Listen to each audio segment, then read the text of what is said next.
जय गुरुदेव। आइए हम कुछ आसनों की छोटी छोटी टेक्निक सीखते हैं।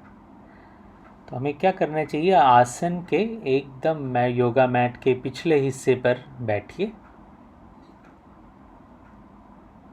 आगे की जगह छोड़ दीजिए ताकि आप लेटें तो आपके पास में जगह हो। पद्मासन या अर्ध पद्मासन जो भी आप लगा सकते हैं लगा लीजिए।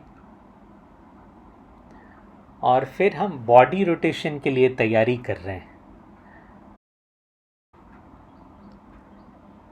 चलिए तो हम शुरू करते हैं। पहले दोनों घुटनों को दोनों हाथों से ऐसे पकड़ लें और अपनी ठुड्डी या नाक या माथा देखिए घुटने से सट पा रहा है क्या। अगर सट रहा है तो आपके शरीर की फ्लेक्सिबिलिटी बहुत बढ़िया है, आप बहुत आसानी से बॉडी रोटेशन कर पाएंगे।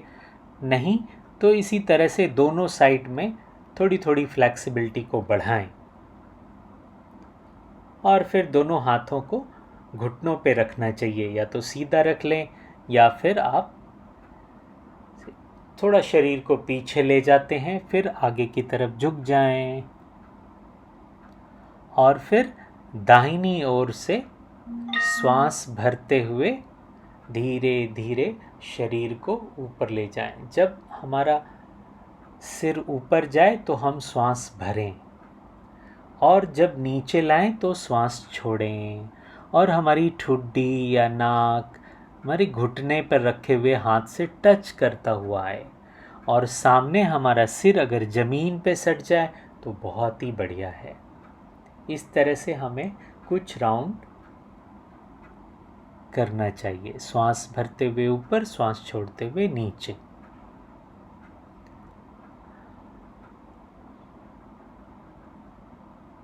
फिर इस तरह से दूसरी साइड से करते, श्वास भरते हुए ऊपर, छोड़ते हुए नीचे।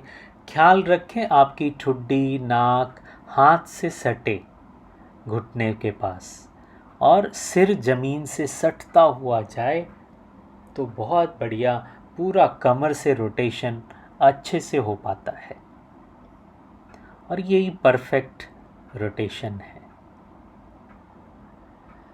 फिर धीरे से सीधे हो जाएं कमर से। अब दोनों हाथों को सामने रखें और हाथों को सरकाते हुए ऐसे आगे झुक जाएं, पूरा आगे सरक जाएं। अब धीरे से पाँव को खोल लें, फिर हाथों को कमर के पास में रख लें। एक आसन से दूसरे आसन में एक रिदम के साथ जाएं तो बहुत बढ़िया होगा। अब ख्याल आपको ये रखना है इस आसन में दोनों हाथ बिल्कुल ढीले हों। ये हम अर्ध शलभ आसन कर रहे हैं। दाहिने पांव से पांव को खींच के रखें, ढीला नहीं रखें और हाथों को ख्याल रखें बिल्कुल ढीला रखें। पाँव को एकदम स्ट्रेट खींच करके रखें। धीरे धीरे फिर वापस लाएं पाँव को। अब हम दूसरा पाँव उठाएंगे, इसको भी पाँव को खींच के रखें। ख्याल रखें आपके हाथ बिल्कुल ढीले हों, हाथ को टाइट नहीं करेंगे। कमर से नीचे का पाँव टाइट है और हाथ और कमर से ऊपर का पूरा शरीर विश्राम में हो तो बहुत बढ़िया आसन ये होता है। अब दोनों हाथों से हम आदि मुद्रा बनाते हैं। अंगूठा अंदर रखते हुए मुट्ठी बंद कर लें और दोनों हाथों को थाइस के नीचे रख लें। अब दोनों पांव एक साथ ऊपर उठाएं और वही हमें ऐसे ख्याल करना है कि दोनों पांव को रस्सी बांध के कोई खींच रहा हो। फिर धीरे से विश्राम। दोनों हाथों को बाहर निकाल लें और ठीक कंधों के नीचे रखें। अब हम भुजंगासन करेंगे। भुजंगासन करते समय में इस बात का ख्याल रखें कि पहले केवल सिर उठाएं और जब हमारा सिर उठे तो हाथ पे जोर बिल्कुल भी ना हो। हाथ को उठा करके एक बार बल्कि देख लीजिए। फिर सीना उठाइए, अभी भी हाथ पे जोर नहीं होना चाहिए। अब हम हाथ पर जोर देते हुए कमर से ऊपर का पूरा शरीर हवा में कर लेते हैं। ये भुजंगासन हुआ। हमारे दोनों पांव भी आपस में सटे हों, एड़ियाँ और पांव का अंगूठा आपस में एक दूसरे से सटा हुआ होना चाहिए। फिर आहिस्ता आहिस्ता बहुत धीरे धीरे नीचे आएं। अब हम विपरीत शलभासन करते हैं। दोनों हाथों को सामने की तरफ फैला दें, पाँव को पीछे, हाथों को आगे खींचे, पाँव को पीछे, और केवल नाभि जमीन से लगी रहे, बाकी सब पूरा शरीर हवा में। और फिर दूसरे आसन में जाते हैं, इसका नाम है धनुरासन। दोनों हाथों से पाँव के टखने को पकड़ लें, एंकल को, और फिर वही नाभि केवल जमीन से सटी हो, बाकी पूरा शरीर हमारा हवा में हो। धीरे धीरे वापस आएं, विश्राम, धीरे से करवट ले लें।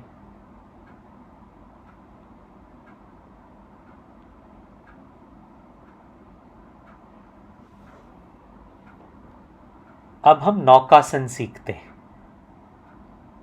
नौकासन करने के लिए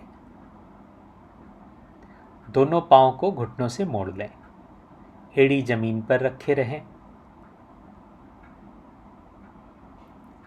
दोनों हाथों को पहले पीछे ले जाएं, थोड़ा स्ट्रेच करें, फिर आगे लाएं और घुटनों के पास ला करके रखने का प्रयास करते हैं।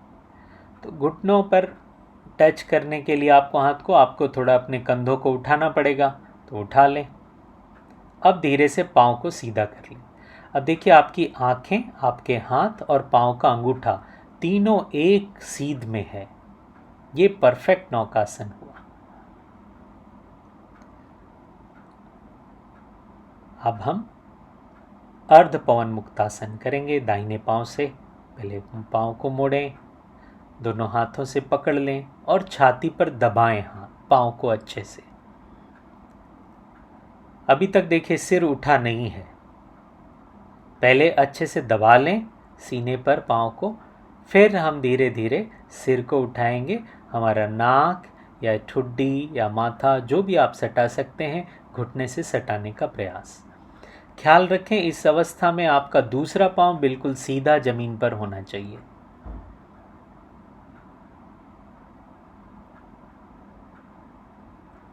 फिर विश्राम करें। पहले सिर को नीचे लाएंगे, सिर को जमीन पर रखेंगे, फिर पाँव को सीधा करेंगे। इसी तरह से दूसरे पाँव से करते हैं। पाँव को, घुटने को पकड़ें, सीने पर दबाएं। जब अच्छे से दबा लें तब सिर को उठाएं।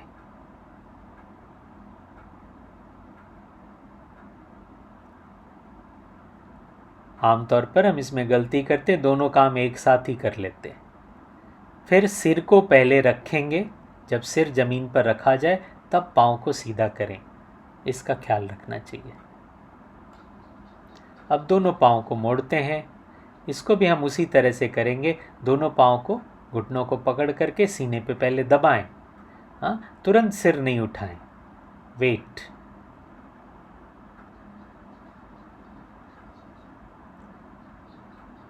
आप इस तरह से भी पकड़ सकते हैं। पहले पाँव को पकड़ लें, सिर जमीन पर रहना चाहिए। अब धीरे धीरे आपको सिर को उठा करके नाक को दोनों घुटनों के बीच में डाल देना चाहिए। इसे हम पवन मुक्तासन कहते हैं। इसमें भी हम वैसे ही सिर को पहले नीचे लाएंगे, फिर धीरे धीरे पाँव को खोलेंगे। धीरे आहिस्ता आहिस्ता पाँव को दोनों को जमीन पर रखें। थोड़ा सा विश्राम, शरीर को ढीला छोड़ दें।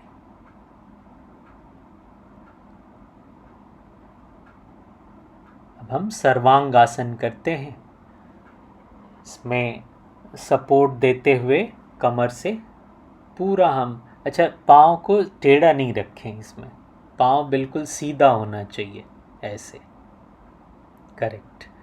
और अंगूठों को आसमान की तरफ, टोज की तरफ खींच के रखें, एड़ी को अपनी तरफ, परफेक्ट। इस आसन से वापस आने के लिए पहले घुटनों को थोड़ा सा मोड़ें, पाँव को हल्का सा नीचे लाएं। सिर नहीं उठना चाहिए आपका। पाँव को धीरे धीरे आहिस्ता आहिस्ता जमीन पर रखें।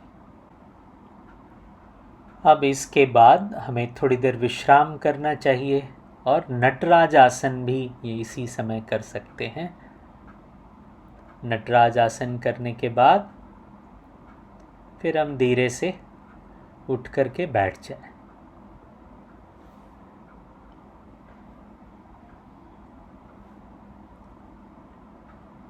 दाहिने पांव को मोड़ें, एड़ी को गुदाद्वार के पास रखें और दूसरा पांव को घुटने के पास, पांव की एड़ी को घुटने के पास। फिर दाहिना हाथ ऊपर उठाएं, घुटने के पास से लाएं, थोड़ा सा सपोर्ट कर सकते हैं और पांव के टखने को पकड़ लें और दूसरा हाथ कमर पर, गर्दन भी उसी साइड घुमा लें। इसे कहते हैं अर्ध मसेंद्रिय आसन। देख लीजिए पीछे हाथ कहाँ होना चाहिए। गर्दन पूरी घुमी हुई होनी चाहिए, जितना घुमा सकते हैं। स्थिरम सुखम आसनम, आसन में जितना आप स्थिर होंगे और सुख का अनुभव करेंगे उतना अच्छा है। अब यही अर्ध मसेंद्रिय आसन दूसरे साइड से, दूसरे पांव से करते हैं। पहले पांव को मोड़ें और पांव को उठा करके घुटने के साइड में रखें।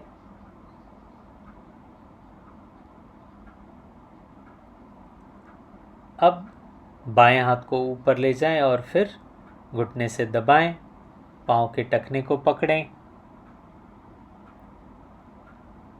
ठीक उसी तरह से अब गर्दन को पीछे घुमा लें। हाथ कमर पर रहता है। एक, धीरे धीरे पहले कमर को सीधा करें, सिर सीधा करें, फिर पांव को ढीला छोड़ें।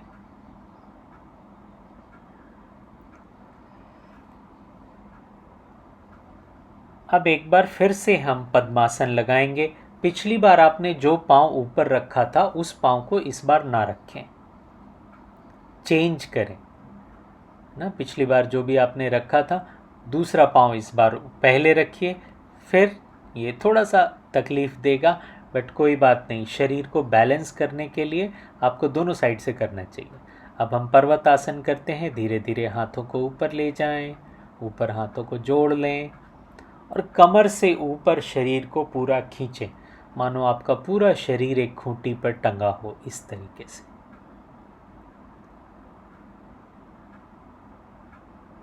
आहिस्ता आहिस्ता दोनों हाथों को नीचे लाएं। Take your time.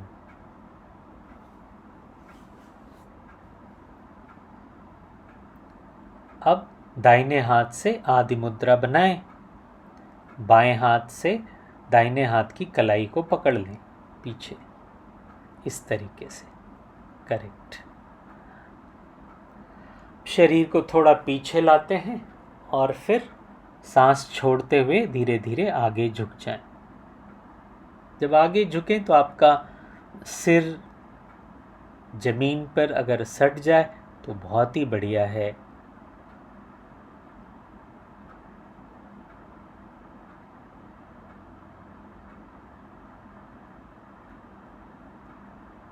इस अवस्था में विश्राम करना चाहिए हर एक आसन में। फिर कमर से सीधे हो, सिर झुका रहे।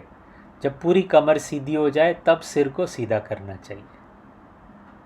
Very good.